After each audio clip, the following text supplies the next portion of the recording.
Hi, good day to you. This is Ivy Yu from Orange Tree Entire Learning and Development Department.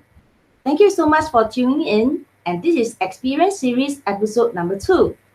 So today, I would like to share with you things you should prepare before hand over a tenancy rental unit. Let's go. A little bit about myself. My name is Ivy Yu, EYU. I've been practicing real estate since 1996. So through the years, I specialize in residential properties, sell, buy, and rent. So today's topic is about one of our core business about tenancy. So tenancy is like our bread and butter, where a tenancy may lead to sale and a sale may lead to tenancy. That's the reason why there are a lot of things and lots of different parts we need to look into when we handle tenancy units.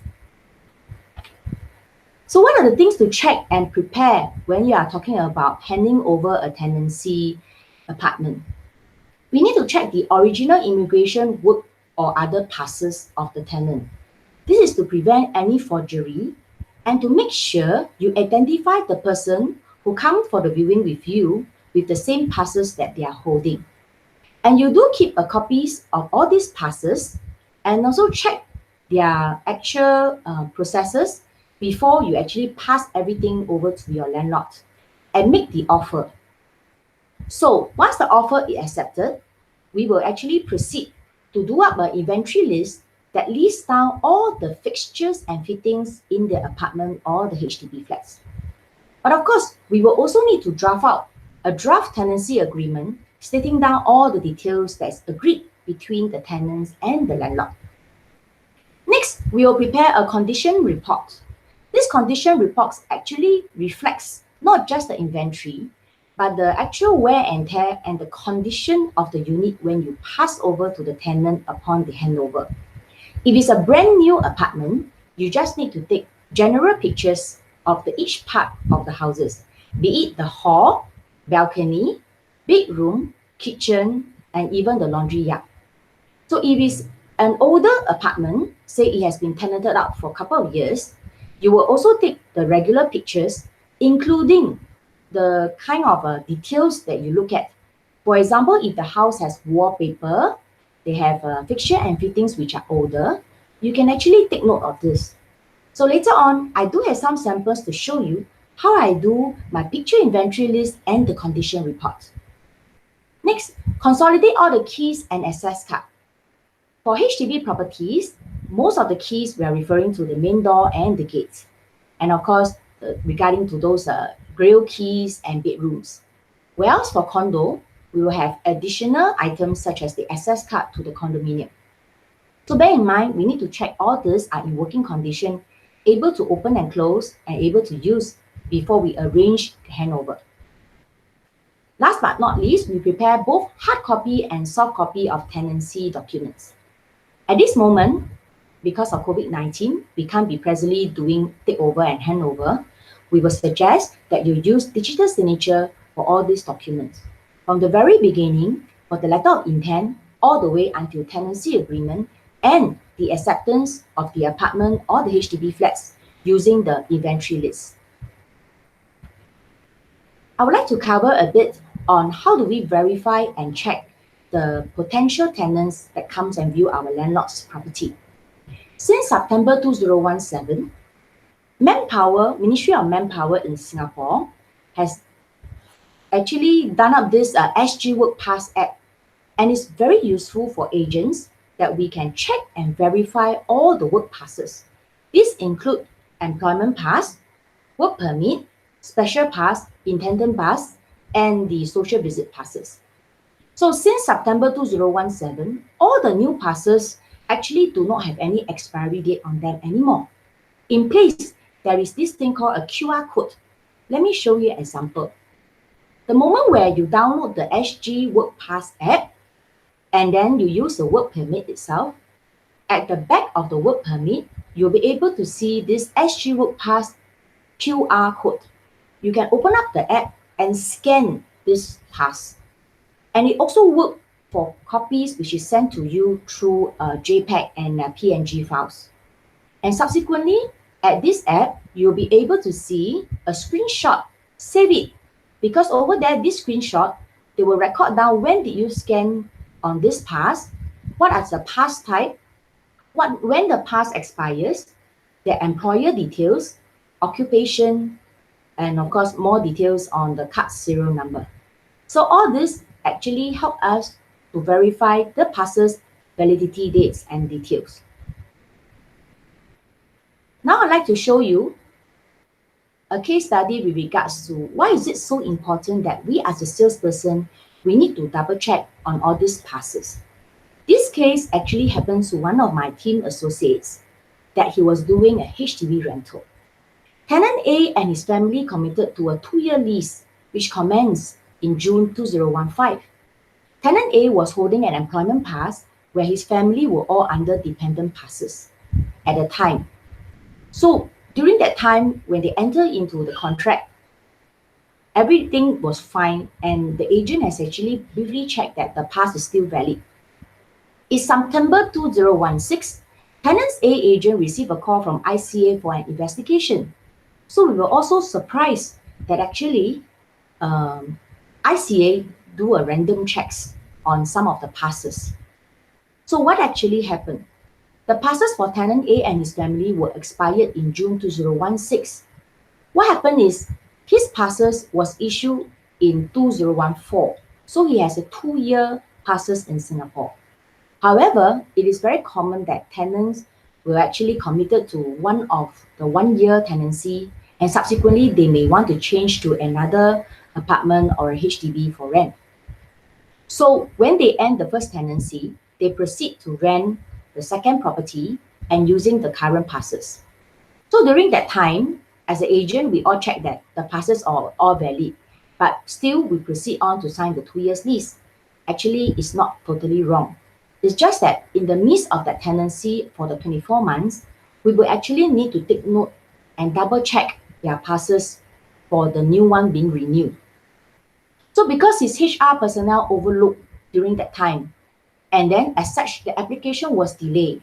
And at the MOM side, the passes actually kind of lapsed. So because ICA was doing random check, and that is the reason why the agents and the landlords were all caught up for checkup. But we do notice that this is just a random check. It may not happen to everyone, but it's a real case that has happened before. So what is the story that we need to learn from? Lesson learned. We need to include the validity period of the immigration passes in all the TA signed. I would suggest that you also add on the expiry date inside the occupier list so that in time to come, you can still check and verify from a signed tenancy agreement that in case there's a couple of months later that the passes are actually going to be expired, you can remind the tenants to give you new passes. So what about tenants which comes in a family and then all of them are holding Singapore citizens and PR NRIC? So over here in this screen, you can see that I actually collate all the NRICs of the tenants, okay, putting out according to front and back. And for this family, they actually has a work permit holder, which is their helper. So in HDB leasing, it's important to also highlight this in terms of putting them into the HDB approval system with all the occupiers in. For private property, we will just need to include this under the occupier list, and do take note, this is very important. So for tenants who are unrelated, the above screenshot now tell you that what I do is I do that SG Work Pass app streaming, and at the side of the work passes that I have, front and back, I will actually attach the screenshot of what I have done the search. And again, earlier on I shared, because you do the screenshot of the SG Work Pass app, over there, there is also a timestamp, when did you do the passes. Next, let's move on to tenancy documents. So besides the passes and all this, earlier we mentioned we need to prepare the tenancy agreement and also the stamp duty being signed. So it's very important that once the moment we sign the tenancy agreement, we need to do the e-stamping or we need to help our clients do the e-stamping within 14 days after the date of the signing of the tenancy agreement. And then we'll prepare the inventory list, preferably with photos. And as you can see on the right side here, I actually also take a pictures of all the keys labeled down and showing in the picture how many sets of each keys that I actually give it to the tenant. And followed by this thing called the condition report, where you show the general wear and tear and the copies of the tenant's ID. So how do we actually prepare inventory list? You can use a general form, or you can actually craft your own form. You can use this Word document or PowerPoint to draft it out at your own preference. So for me, I would prefer to do it in my own format, whereby I list out according to the locations in each part of the apartment. And I also attach a photo of the keys and remote controls going to hand over to the tenants. I realized that most of the remote controls are just briefly mentioned how many remote controls are being given to the tenant, but not the actual photo. So I do have cases whereby the tenants actually swap the remote control and give me something which is not the original one. And I realized that subsequently, those universal control actually didn't work properly. So to me, I'm a bit more cautious. I would prefer to even take picture of the remote controls being given to the tenant, so that at the end of the list, they will return me back the same control. And this is a sample of a picture inventory list that I earlier said about. That in general, I will take the different parts of the houses, the hall and dining, common bedroom, common bathroom, study room, if any, master, and also the internal of the cupboards. Now, why is this so? Because there are keys of this wardrobe inside the drawer inside the wardrobe. So there are some tenants earlier on where I was not so careful. I actually just indicate that they were wardrobe keys. But when during the handover, they tell me that actually they didn't receive it. Or for some reason, they say that they misplaced it. So I want to prevent all these arguments. So eventually, I also take pictures of the inner wardrobe showing the keys actually put there at the drawer. And then specifically, I also do take pictures of the kitchen appliances, especially on the condition of the kitchen appliances. Some of our landlords buy brand new appliances for the tenants, right? So we make sure we also put it down. And to put in more details, I also put in the make, the brand, so as if there should be any situation where the appliances are not working, or we need to require to send in servicemen, we have the easy reference to all the details. Next, I'd like to share with you this condition report. This is especially important when we are talking about rental of the older HDB flats or private condominiums, especially those who have wallpaper for decoration. Because when we hand over to the tenant, the wallpaper could have been 1 or 2 years later. But wallpaper is something that is not really able to do a maintenance for it. So if the wallpaper after various few years with a wear and tear, there could be some stains or pocket of air because of the glue has already wear off. But however, landlord do not want to tear down the wallpaper and the tenant don't mind and accept it. So I will also indicate that should there be any stains on the wallpaper or any pockets of air or cracks or even tear off, I will also put it inside the condition report. This is also to make sure to inform your landlords that your condition of the unit is like this upon handover, and we will not hold the tenant responsible at the end of the lease. Other part of this condition report, I also indicate about wooden furniture where there are minor scratches. There are also at times, these are all wear and tear.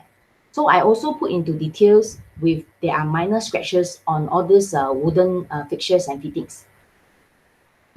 The next copy I would like to share with you, very commonly we will see those full length mirror in the bathroom. They have this thing called stains spots on mirror.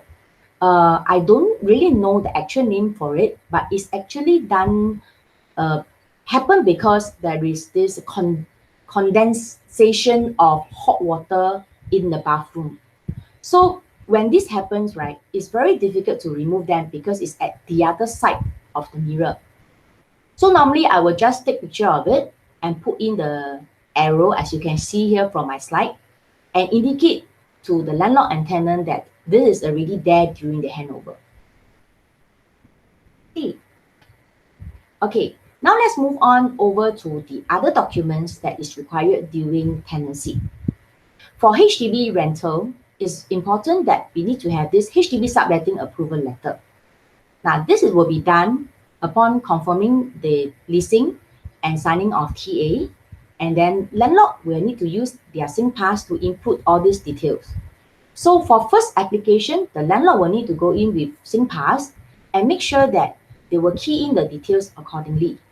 For those landlord which is already have a HDB approval, they may actually change tenant in between if there's a requirement. Next, we look at the receipt for the curtain dry cleaning. This is all depends on the properties if they have day and night curtains, because not all curtains requires dry cleaning.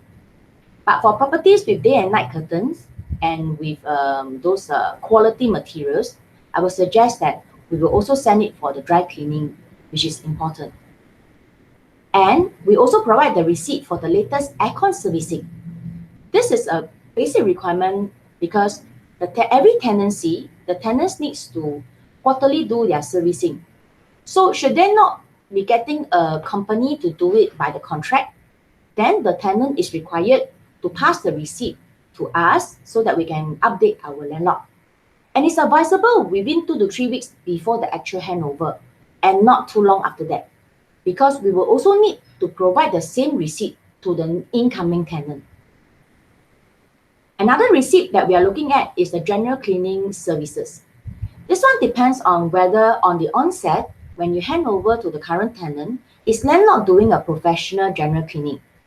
If there is such cleaning being done, we can show the incoming tenants that there's a receipt being done, and we do expect that they do the same general cleaning with receipt upon the end of lease. Now, what if there are some apartments or HDB whereby the landlord actually send in their own helper to do the cleaning, right? So we will just take note of the condition in the condition report, and then subsequently, when the tenants hand over, as long as the cleanings are done, is acceptable, then it's all right. And last but not least, all the keys and access cards for private condominium properties. Earlier on, I have mentioned to you about the access card. There are also some private condominiums, they are very strict on access card, especially there is serial number. So I came across the very strict MCSD that actually tell us that in order for a lost card to be replaced, you need to have a serial number of the access card. So for some of the condominiums that I have been working with the MCSD before, because I know of their practice, I will actually state the serial number of the access card given to the tenant inside part of the inventory list, so that at any point of time, in case the tenant lost the access card, they are able to refer to our inventory list, the access card and serial number.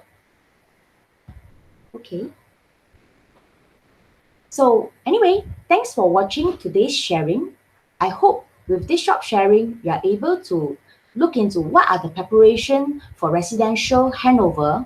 And should you have any question that require our assistance, you can email to learning@orangetea.com. Thank you. Have a nice weekend.